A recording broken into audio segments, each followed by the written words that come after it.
بشر مثلكم يوحى إلي أنما إلهكم إله واحد فمن كان يرجو لقاء ربه فليعمل عملا صالحا ولا يشرك بعبادة ربه أحدا صدق الله العظيم.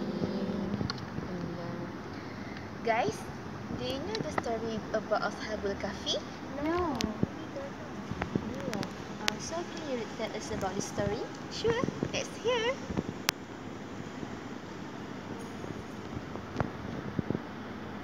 So Allah responded in a way that was beyond their imagination, in a way that would become a miracle not only for them and the people that lived at that time, for it would serve as a miracle of Allah throughout the ages.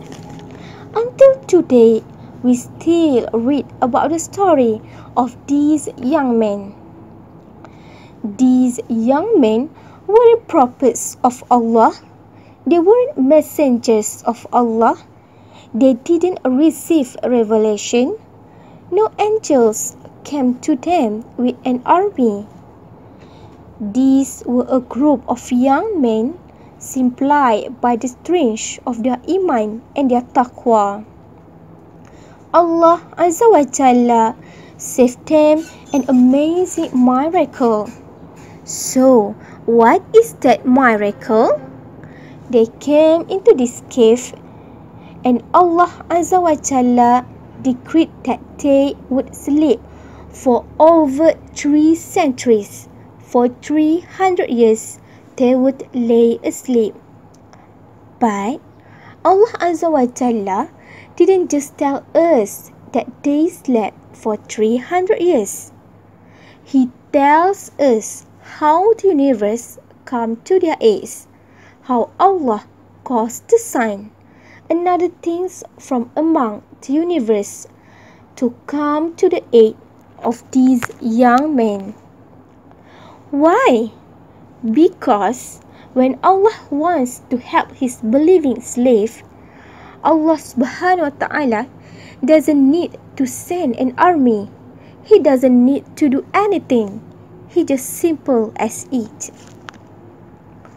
Allah says that as those group of young men lay within that cave, and as they fell asleep, thinking that they were only going to rest for a short while, but Allah decreed that they would sleep for 300 years. But in that time, a lot will change. So, Allah subhanahu wa ta'ala reserved their bodies, preserved them in such a way that after 3 centuries, when they woke up, they felt as if they had only just gone to sleep. So, Allah subhanahu wa ta'ala used the sun so that the sunlight would strike their bodies.